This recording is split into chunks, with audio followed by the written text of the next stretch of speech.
दिल्ली में सांसद रामकृपाल यादव ने जातीय गणना को लेकर कहा कि ये लोग राजनीति कर रहे हैं। बीजेपी शुरू से जातीय गणना के पक्ष में रही है। भारतीय जनता पार्टी का शुरू से स्टैंड रहा है बिहार के स्तर पर कि हम जातीय गणना के पक्ष में हैं।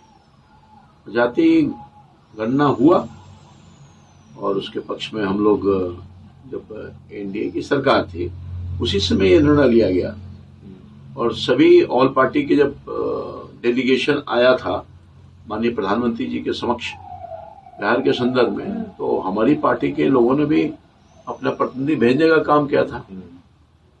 उनके हर स्टैंड को जातीय गणना जो हुआ उसके हर स्टैंड के पक्ष में रहा है।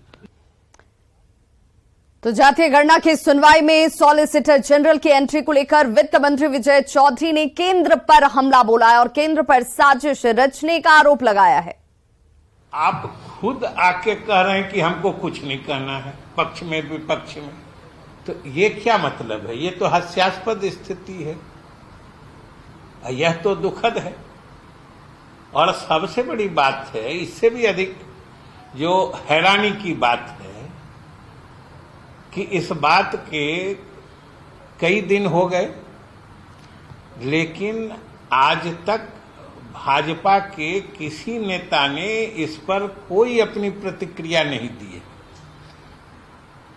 हम लोग तो यह समझना चाहते हैं कि आखिर भाजपा के नेता केंद्र सरकार के इस कदम पर चुप क्यों हैं? कोई कुछ बोल क्यों नहीं रहा है? क्योंकि भाजपा में तो एक से एक बयानजीवी नेताओं की फौज है। एक एक मुद्दे पर एक ही दिन में 5-5 लोग बयान देते हैं। आप लोग दिखाते भी हैं, छापते भी हैं, लेकिन इस मुद्दे पर केंद्र सरकार के इस कदम पर किसी भाजपा नेता की कोई प्रतिक्रिया नहीं आ रही है।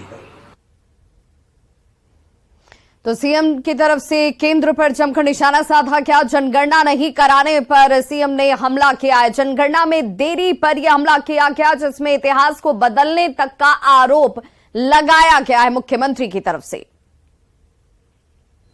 आप सोचिए, इस देश में हर बार 10 साल में होता था जनगणना होता था और 11 में तो मान लीजिए कि जाति आधारित जनगणना भी हो गया था। तो ये तो कुछ कर ही नहीं रहे हैं।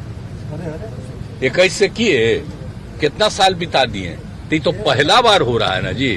इस देश का तो इतिहास बदल रहे हैं लोग। ये कभी होना चाहिए? ये तो पूरे तौर पर होना चाहिए। कितनी आबादी है और कैसे किसी चीज को करेंगे, किसको कितना लाभ देंगे, ये सब जरूरी चीज न था जी। तब उसको कर ही नहीं रहे हैं।